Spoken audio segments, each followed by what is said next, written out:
long before his name became associated with power in the land of Egypt. The story of Joseph began in a family filled with tension, rivalry, and deep emotions. He was born into the household of Jacob, a man whose life had already been marked by struggle, faith, and complicated relationships. Jacob had many sons, each born to different mothers within the extended family structure that was common in that era. These sons formed a large and powerful household that traveled together as shepherds, moving across the lands of Canaan with their flocks and herds. But among all of Jacob's children, Joseph held a special place in his father's heart. The reason for this affection was simple yet powerful. Joseph was the first son born to Rachel, the woman Jacob loved more than any other. For years Rachel had struggled with infertility, watching other women in the household bear children, while she remained unable to do the same. When Joseph was finally born, Jacob saw him as a precious gift, one that symbolized both hope and blessing. Because of this, Jacob treated Joseph differently from his other sons. He showed him favoritism that everyone in the family could see. Perhaps the most visible sign of this favoritism was a special garment Jacob gave to Joseph, a richly decorated robe that set him apart from his brothers. The garment was not only beautiful, but symbolic. It represented honor, status, and the unique position Joseph held within the family. But what Jacob may not have fully realized was how deeply this favoritism would wound the hearts of his other sons. The brothers watched as Joseph received attention and praise that they themselves longed for. Day after day they worked in the fields and cared for the flocks, while Joseph often remained closer to their father. Resentment began growing quietly beneath the surface. At first it may have appeared only as irritation or small arguments, but over time those feelings hardened into jealousy. The brothers began to see Joseph not simply as a younger sibling, but as a rival, someone whose presence constantly reminded them of their father's unequal love. Joseph himself was still young during these early years, and like many young people, he did not always recognize the emotional tensions surrounding him. His life had been shaped by privilege within the family, and he may not have realized how deeply his brothers resented the attention he received. Then, something happened that would push the tension even further. Joseph began having dreams. In the ancient world, dreams were often considered messages from God or signs pointing toward future events. When Joseph experienced these dreams, they seemed unusually vivid and symbolic. Instead of keeping them to himself, however, he shared them openly with his family. One of those dreams involved bundles of grain standing in a field. In the dream, Joseph saw his own bundles standing upright while the bundles belonging to his brothers gathered around it and bowed down. When he told this dream to his brothers, the meaning seemed obvious. It sounded as if Joseph was suggesting that one day they would bow before him. The reaction was immediate. The brothers, who already struggled with jealousy, now felt even more anger rising within them. To them, Joseph's dream sounded like arrogance. It seemed to confirm their worst fears that their younger brother believed he would someday rule over them. Their resentment deepened. Yet Joseph soon had another dream, and this time he shared it not only with his brothers, but also with his father. In the dream, the sun, the moon, and 11 stars bowed down before him. Even Jacob reacted with surprise when he heard this story. The symbolism appeared to suggest that not only Joseph's brothers, but even his parents would one day bow before him. Jacob questioned the meaning of the dream, yet something about it stayed in his mind. The scriptures suggest that while Joseph's brothers were angered by these stories, Jacob quietly pondered them. Perhaps he wondered whether the dreams carried a message from God. Meanwhile, the tension among the brothers continued growing.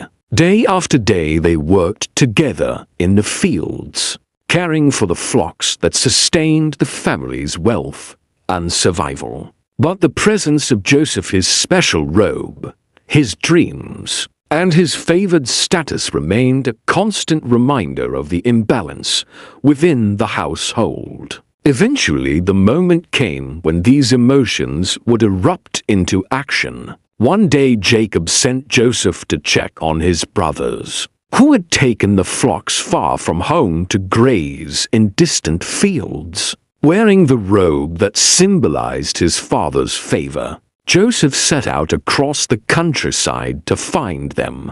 From a distance, the brothers saw him approaching, and in that moment, the anger that had been building for years began turning into something far darker. The sight of the favored son walking toward them stirred every resentment they had carried in silence. As they watched him coming across the fields, they began whispering among themselves. One of them pointed and said words that would reveal the bitterness in their hearts. "Here comes the dreamer." What happened next would change Joseph's life forever. The brothers who once shared the same home were now standing at the edge of a decision that would lead to betrayal, slavery, and a journey no one could have imagined. And the young man walking toward them had no idea that his life was about to be torn apart by the very people he trusted most. The brothers of Joseph stood in the fields watching as the young man approached them from across the open land. From a distance they could already recognize the brightly colored robe he wore, the garment their father had given him. The same robe that had become a constant symbol of the favoritism they despised. For years resentment had grown quietly among them. Every time their father, Jacob, praised Joseph or treated him with special attention, the bitterness inside them deepened. And when Joseph began sharing his dreams that seemed to predict that one day his brothers would bow before him, the tension that had once been hidden beneath the surface turned into something much darker. Now the dreamer was walking directly toward them. The moment felt like an opportunity. As Joseph continued his journey across the fields, the brothers began whispering among themselves. Their voices carried anger, frustration, and years of jealousy that had never been resolved. One of them spoke first, pointing toward the approaching figure.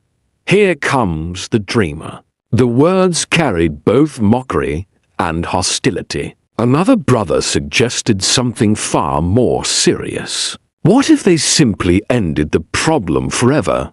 If Joseph disappeared, the dreams would disappear with him. The favoritism would no longer haunt them. The suggestion hung in the air. For a moment the brothers considered the unthinkable. But among them was one brother who hesitated. Reuben, the oldest of the group, understood the consequences such an act would bring.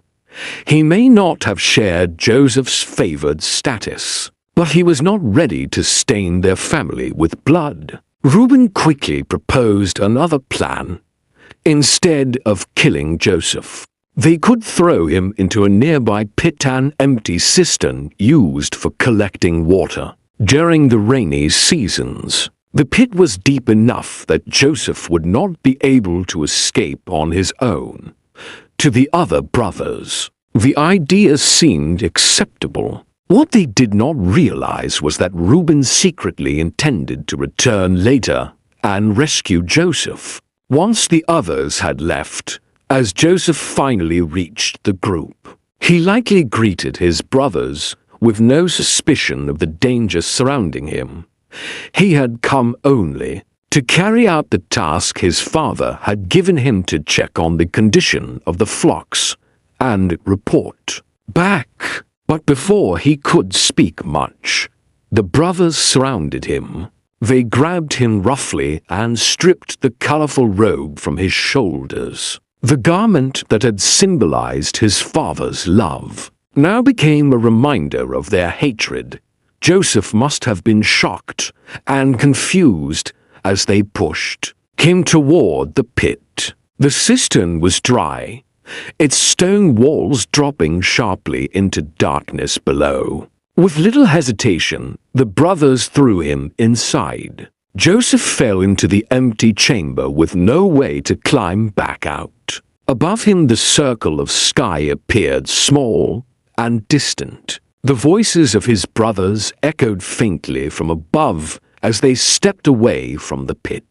What happened next is one of the most disturbing details in the story. Instead of immediately reconsidering their actions, the brothers sat down nearby and began eating a meal together, while Joseph remained trapped in the darkness, likely calling out for help. The men who had grown up beside him carried on with their day as if nothing unusual had happened. But the situation was about to take another unexpected turn. As the brothers looked across the desert road that passed near the fields, they noticed a group of traveling merchants approaching in the distance. These traders were part of a caravan moving south toward Egypt, carrying goods such as spices, resin, and valuable materials that were often sold in the markets of larger cities. One of the brothers, Judah, suddenly had an idea. Instead of leaving Joseph in the pit to die slowly, they could sell him to the merchants passing by. That way they would be rid of the brother they despised while also gaining something in return. The suggestion quickly gained support. The brothers pulled Joseph out of the pit and handed him over to the traders in exchange for silver coins. In that moment, Joseph's life changed completely. The favored son of a wealthy household had become a slave. The merchants bound him and placed him among their goods and animals as they continued their journey toward Egypt. Meanwhile, the brothers turned their attention to another problem. They needed a story to explain Joseph's disappearance to their father. Taking the robe they had stripped from him earlier, they slaughtered a goat and dipped the garment into the animal's blood. The once beautiful robe was now stained and torn, appearing as if it had been involved in a violent attack. When they returned home, they presented the garment to their father. Jacob examined the robe carefully, recognizing it immediately. His heart sank as he saw the blood covering the fabric. The brothers suggested that perhaps Joseph had been attacked by a wild animal while traveling through the countryside. Jacob believed the evidence placed before him. Grief overwhelmed him as he imagined his beloved son torn apart somewhere in the wilderness. The scriptures describe how he tore his clothes in mourning and refused to be comforted. For Jacob, Joseph was gone forever, but the truth was very different. Far from home, bound and powerless among a caravan of traders, Joseph was being carried toward a land he had never seen before. The young man who had once worn a robe of honor was now entering a world of slavery and uncertainty, and the journey ahead would test his faith, his character, and his courage in ways he could never have imagined. In the powerful land of Egypt, Joseph's life was about to begin a new chapter, one that would eventually lead him from the depths of suffering to a position of unimaginable power.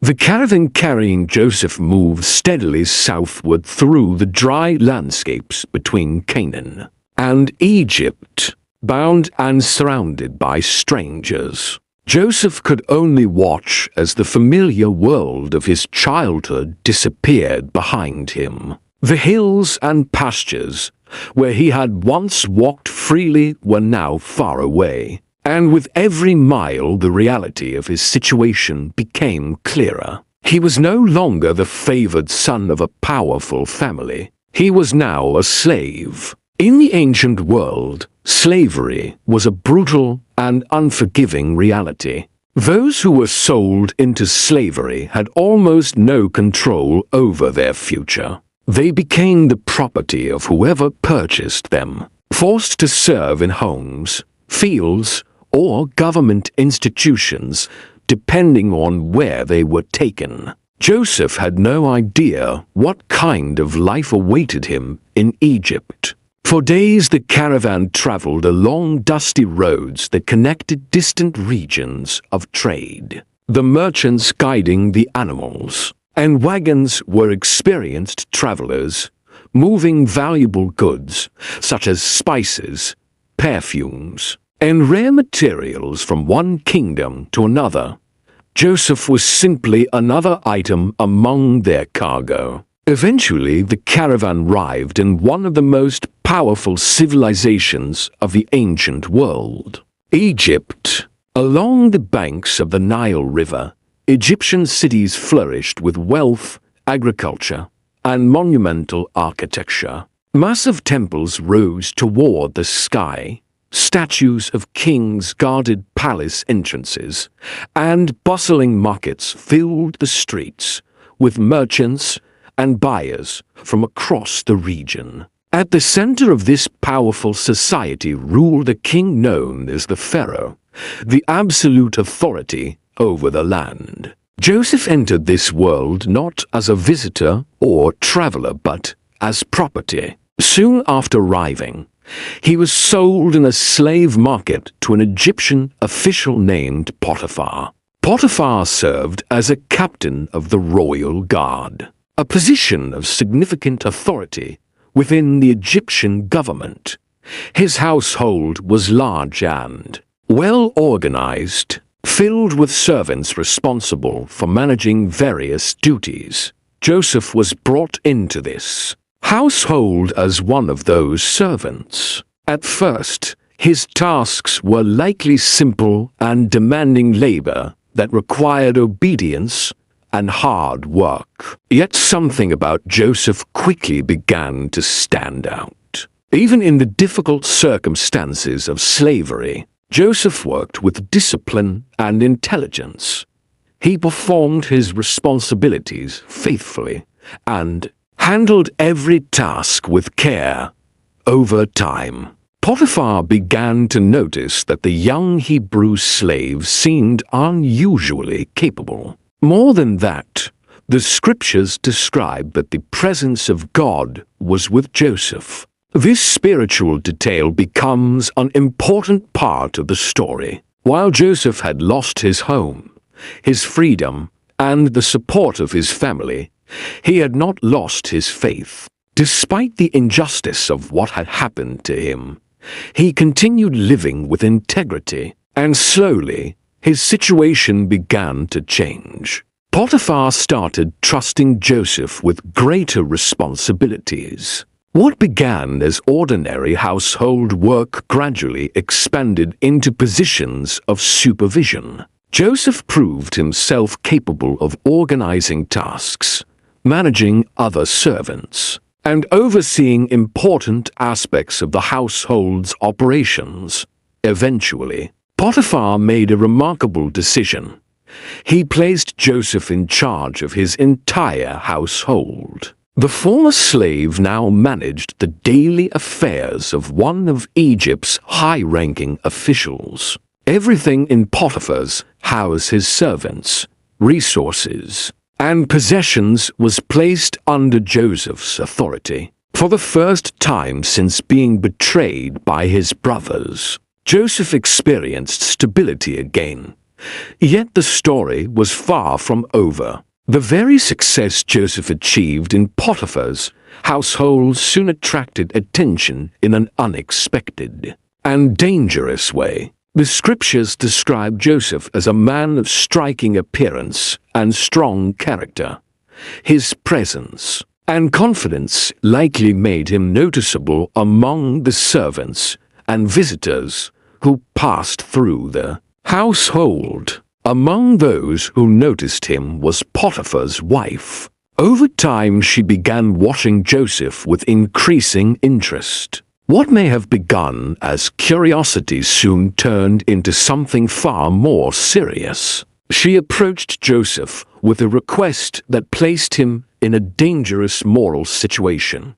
She attempted to persuade him to betray his master. For Joseph, the temptation was real, but the decision he made revealed the depth of his character. He refused her advances firmly. Joseph explained that Potiphar had trusted him with everything in the household. To betray that trust would not only be a crime against his master, but also a sin against God. His refusal did not end the situation. Instead, the attempts continued. Day after day, Potiphar's wife tried to convince Joseph to give in to her demands. But Joseph remained consistent in his refusal. He avoided being alone with her whenever possible and continued focusing on his duties. Eventually, the situation reached a breaking point. One day, when Joseph entered the house to perform his work, the other servants were not nearby. Potiphar's wife confronted him again, this time grabbing his garment and insisting that he stay with her. Joseph reacted quickly. Rather than giving in, he pulled away and ran out of the house, leaving the garment behind in her grasp.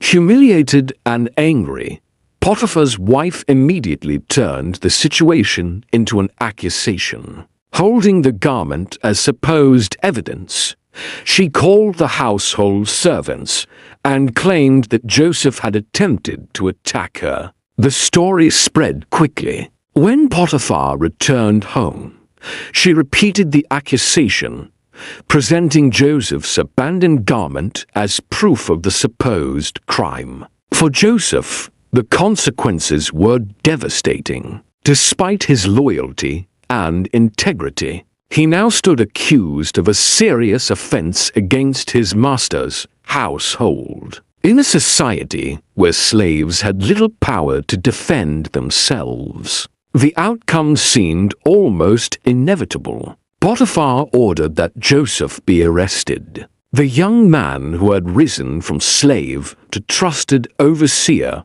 was now taken away and placed in prison. Once again, Joseph's life had been turned upside down. The dreams he had shared as a young man, the dreams that once angered his brothers, must have seemed very far away now. Instead of ruling over others, he now found himself locked inside a dark prison cell in a foreign land. Yet even in that place of injustice and suffering, the story of Joseph was not finished, because the same faith and character that had carried him through slavery were about to lead him through the darkness of prison and toward a destiny far greater than anyone could yet imagine. When the guards closed the heavy doors of the prison behind him, the life of Joseph entered yet another dark chapter. Only a short time earlier, he had been trusted with managing the household of an Egyptian official. Now he was once again stripped of freedom and placed among criminals inside a royal prison. The injustice of the situation must have been overwhelming.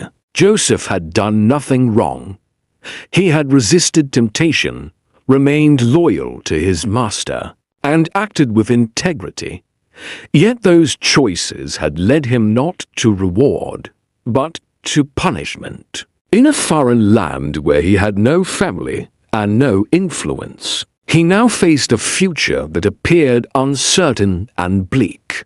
The prison where Joseph was held was not an ordinary jail. It was the place where prisoners connected to the royal court were kept individuals who had once served the palace of the Egyptian king known as the Pharaoh. Some had committed serious crimes, while others may have simply fallen out of favor with powerful authorities. Inside those stone walls lived men whose lives had collapsed suddenly, much like Joseph's own story. Yet something remarkable happened even within the prison. Just as he had done in the house of Potiphar, Joseph continued to work faithfully and carry himself with discipline. Instead of surrendering to bitterness or despair, he approached his circumstances with the same integrity that had defined his life before. The prison warden soon noticed this unusual behavior. Joseph did not act like someone consumed by anger or rebellion. Instead, he proved reliable, responsible, and capable of organizing tasks among the prisoners. Over time, the warden began trusting Joseph with small responsibilities. Those responsibilities slowly expanded. Eventually, the warden placed Joseph in charge of supervising the other prisoners, allowing him to assist in managing daily activities inside the prison. The same leadership ability that had once earned him trust in Potiphar's household now began reshaping his position within the prison walls. Although Joseph remained a prisoner, he had once again gained influence through his character and discipline. But the most important events of this chapter were still ahead. One day to new prisoners arrived men who had once held important positions in the royal court of Egypt. Both had served directly in the palace of Pharaoh, and both had recently fallen into disfavor with the king. One of them had been the royal cupbearer. The other had been the royal baker. The cupbearer held an extremely trusted role within the palace. His responsibility was to serve wine directly to Pharaoh, ensuring that it was safe and properly prepared. Because he handled the king's drink, the position required absolute trust. The baker, meanwhile, was responsible for preparing food that would be served in the royal household. Both men now found themselves confined within the same prison as Joseph. Since Joseph had been placed in a supervisory role, he interacted with them regularly. He likely helped manage their daily routines and ensure that order was maintained among the prisoners. One morning, Joseph noticed that both men appeared troubled. Their faces showed signs of distress and confusion. Something clearly weighed heavily on their minds. Joseph approached them and asked why they looked so disturbed. They explained that each of them had experienced a vivid dream during the night. In the ancient world, dreams were often believed to carry important messages. People frequently sought interpreters who could explain their meanings, believing the dreams might reveal events that were yet to come. But inside the prison there was no one known for interpreting dreams. Joseph listened carefully to their concerns. Then he said something that revealed his deep faith. He explained that interpretations belonged to God, but encouraged them to share their dreams anyway. The cupbearer spoke first. In his dream, he saw a vine with 3 branches. As he watched, the branches quickly budded, blossomed, and produced ripe grapes. He took the grapes, squeezed them into Pharaoh's cup, and placed the cup into the king's hand. Joseph listened carefully before explaining the meaning. The 3 branches represented 3 days. Within that time, Joseph said, Pharaoh would restore the cupbearer to his former position. He would once again serve wine to the king just as he had before. Relief filled the cupbearer's face as he heard this interpretation. Encouraged by this positive explanation, the baker decided to share his dream as well. In his dream, he carried 3 baskets of bread on his head. The top basket contained baked goods prepared for Pharaoh. But as he walked, birds came down and began eating the food from the basket. Joseph listened again, but this time the interpretation was not good news. The 3 baskets also represented 3 days. But instead of restoration, Joseph explained that the baker would be executed. Birds would consume his body after his death. The message must have felt terrifying to hear. 3 days later, events unfolded exactly as Joseph had predicted. Pharaoh celebrated his birthday with a large gathering for officials and servants of the royal court. During the celebration, he reviewed the cases of the imprisoned servants. The cupbearer was restored to his position.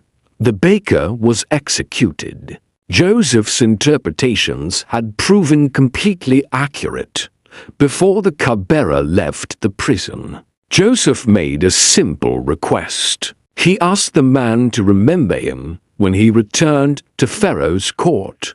Joseph explained that he had been taken from his homeland unfairly and imprisoned without committing any crime. If the cupbearer spoke on his behalf to Pharaoh, perhaps Joseph might finally gain his freedom. The cupbearer agreed, but as the days turned into weeks, and the weeks turned into months, Joseph remained inside the prison. The man he had helped soon returned to the luxury of the royal palace and forgot about the prisoner who had interpreted his dream. For Joseph, the waiting continued. Year after year, he remained inside the prison walls. Yet the dreams that had once stirred jealousy among his brothers were still part of his story. And soon, another dream, this time from the king of Egypt himself, would reopen the door that Joseph had believed might never open again. 2 full years passed after the events involving the imprisoned servants of Pharaoh. During that time, the life of Joseph remained unchanged inside the prison walls. Day after day, he continued performing his duties, overseeing the other prisoners and maintaining order within the confined stone corridors that had become his world. The cupbearer whom Joseph had helped had returned to the royal court exactly as predicted. Yet the promise to remember Joseph had been forgotten. For Joseph, the years must have felt painfully slow. Once the favored son of Jacob, he had been betrayed by his own brothers, sold into slavery, falsely accused in a foreign land, and imprisoned despite his innocence. The dreams he had shared as a young man must have seemed distant and impossible now. But the story of Joseph had not reached its turning point yet. One night something happened that would change everything. Pharaoh himself experienced a troubling dream. In his dream, the king stood beside the Nile River, the lifeline of Egypt's entire civilization. From the waters emerged 7 cows strong, healthy animals that fed peacefully among the reeds along the riverbank. Then, in the same dream, 7 more cows emerged from the river. But these cows looked completely different. They were thin, weak, and frightening in appearance. Their bodies were gaunt, their ribs visible, and they looked as though they had been starving for a long time. Suddenly, the thin cows attacked the healthy ones.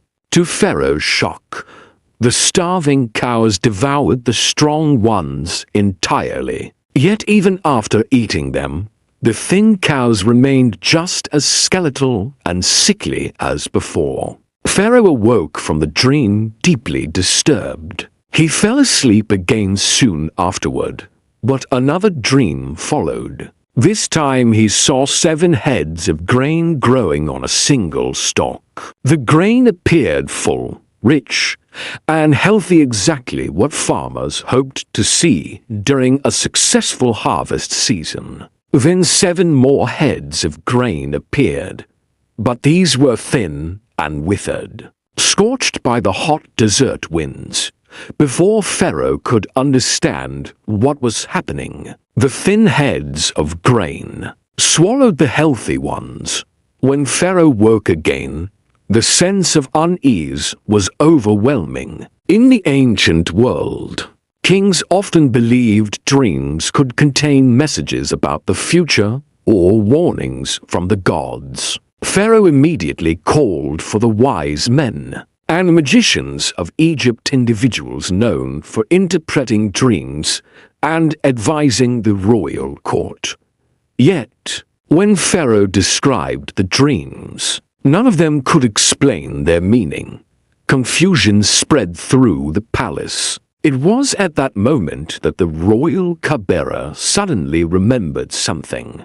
2 years earlier, while imprisoned, he had met a young Hebrew man who had interpreted dreams with astonishing accuracy. That man had correctly predicted the fates of both the cupbearer and the royal baker. Realizing the importance of this memory, the cupbearer spoke to Pharaoh. He told the king about the prisoner who possessed this unusual ability. Pharaoh immediately ordered that the man be brought before him. In the prison, Joseph received the message that he was being summoned to the palace. The guards quickly prepared him for the royal court. In Egyptian culture, appearing before Pharaoh required cleanliness and proper presentation. Joseph shaved, changed his clothing, and was escorted into the presence of the most powerful ruler in the land. Standing before Pharaoh, Joseph listened as the king described the disturbing dreams. Pharaoh then said something revealing. "I have heard that when you hear a dream, you can interpret it." Joseph's response showed the humility and faith that had guided his life through years of hardship. He did not claim the power for himself. Instead, Joseph replied that interpretations belonged to God, but that God might reveal the meaning to Pharaoh. After hearing the dreams again, Joseph explained that both visions carried the same message. The 7 healthy cows and the 7 full heads of grain represented 7 years of great abundance in Egypt. During those years, the land would produce extraordinary harvests. Crops would grow plentifully, and the nation would experience prosperity unlike anything it had seen before. But after those 7 years, Joseph said, another period would follow. 7 years of devastating famine. During that time, the land would produce almost nothing. The famine would be so severe that people would forget the years of abundance that came before it. Hunger would spread throughout Egypt and the surrounding regions. Pharaoh listened carefully. Joseph then offered advice that would prove crucial. He suggested that during the 7 years of abundance, Pharaoh should appoint a wise administrator to collect and store a portion of the grain produced each year. Large reserves should be gathered and kept in storage across the land. Then, when the famine arrived, those reserves could be distributed to sustain the people of Egypt. The wisdom of this plan was immediately clear. Pharaoh turned to his officials and asked a question that would change Joseph's life forever. can we find anyone like this man, one in whom is the Spirit of God?" Then Pharaoh addressed Joseph directly, since God had revealed the meaning of the dreams to him. Pharaoh declared that Joseph would be placed in charge of the plan to prepare Egypt for the coming years. In that moment, the prisoner who had spent years forgotten in a dungeon was elevated to one of the highest positions in the kingdom. Pharaoh removed his signet ring and placed it on Joseph's hand, a symbol of royal authority. Fine linen garments were placed upon him, and a gold chain was hung around his neck. Joseph was given command over the administration of Egypt's resources, second only to Pharaoh himself. The young man who had once been thrown into a pit by his brothers had now risen to power in the greatest kingdom of the region. The dreams that once caused his brothers to hate him had not been meaningless after all.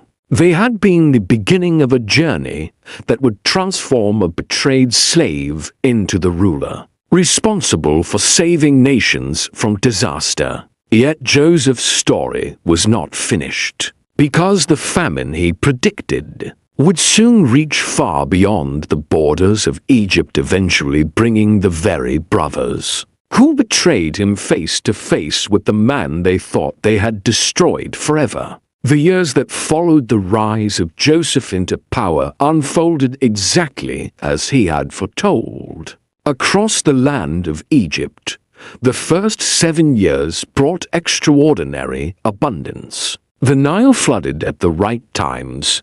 The fields produced more grain than the people had ever seen, and harvest after harvest filled the storehouses Joseph had ordered built throughout the kingdom. Under Joseph's leadership, a portion of the grain was carefully collected and stored during each of those years. Cities filled with reserves, and the wealth of Egypt continued to grow as the land prospered.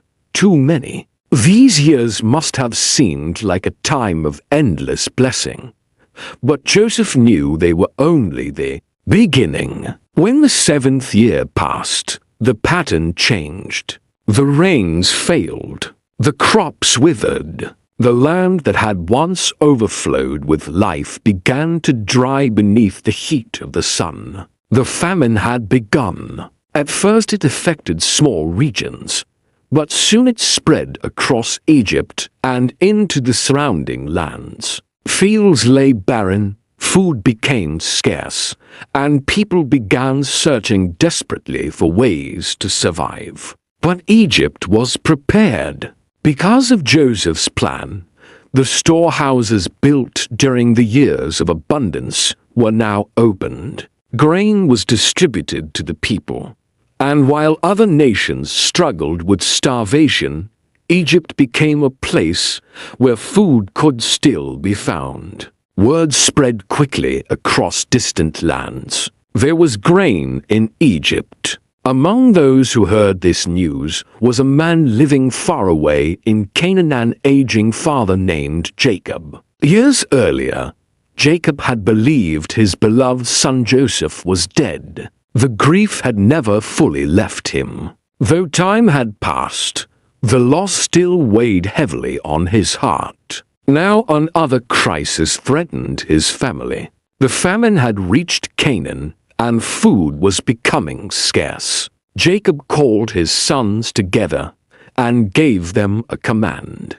They were to travel to Egypt and buy grain so that the family might survive. The journey that followed would bring them face to face with a reality they could never have imagined. When Joseph's brothers arrived in Egypt, they entered the land as strangers, unaware that the man who now governed its resources was the very brother they had betrayed years earlier. They stood before him, seeking grain. And just as the dreams of Joseph's youth had once revealed, they bowed before him.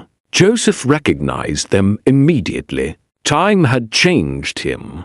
The young boy they had sold into slavery was now a powerful Egyptian ruler, dressed in fine garments and speaking through interpreters. But his brothers saw only a foreign authority figure. They had no idea who stood before them. In that moment, Joseph faced a choice. The men standing before him were the same ones who had thrown him into a pit, sold him for silver, and returned home with a lie that broke their father's heart. He now held power over their lives, with a single command. He could repay their betrayal with punishment. But Joseph did not act in anger. Instead, he chose a different path. At first, he tested them, observing their behavior, listening to their words, and watching to see whether they had changed over the years. Through a series of encounters, Joseph saw something he had not seen before. He saw regret, he saw guilt, and he saw that the brothers who once acted with jealousy and cruelty were no longer the same men. Finally, the moment came when Joseph could no longer hold back the truth. Overcome with emotion, he revealed his identity. "I am Joseph," he said. The room fell silent. His brothers stood frozen in shock and fear, unable to process what they were hearing. The man they believed had been lost forever now stood before them as one of the most powerful rulers in Egypt. They expected anger, they expected judgment, but instead, Joseph spoke words that would define the legacy of his story. "Do not be afraid," he told them. "You intended to harm me, but God intended it for good to accomplish what is now being done, the saving of many lives." In that moment, the story of betrayal was transformed into a story of purpose. Joseph did not deny the pain of what had happened, but he saw something greater. He understood that the path of suffering he had endured, the pit, the slavery, the prison, had led him to a position where he could preserve life during one of the most devastating famines the region had ever known. Instead of seeking revenge, Joseph chose forgiveness. He invited his brothers to bring their father and the entire family to Egypt, where they would be provided for and protected during the remaining years of famine. When Jacob finally learned that Joseph was alive, the news seemed almost too great to believe. But when he saw the evidence and heard the full story, his grief turned into joy. The reunion between father and son marked the restoration of a family that had once been broken by jealousy and deception. Joseph's journey from favored son to slave, from prisoner to ruler, had come full circle. His life became a powerful testament to resilience, faith, and the ability to rise above injustice. The dreams that once seemed impossible had been fulfilled in ways no one could have predicted. And the young man who had been betrayed by his own brothers became the one who saved them. The story of Joseph reminds us that even in moments of darkness, purpose can still be unfolding. That betrayal does not have to lead to destruction, and that sometimes the path through suffering leads to a destiny far greater than we can see. From the depths of a pit to the heights of power, Joseph's story stands as one of the most extraordinary journeys ever told, a story not only of survival, but of forgiveness, redemption, and the quiet strength of faith that endures through every trial.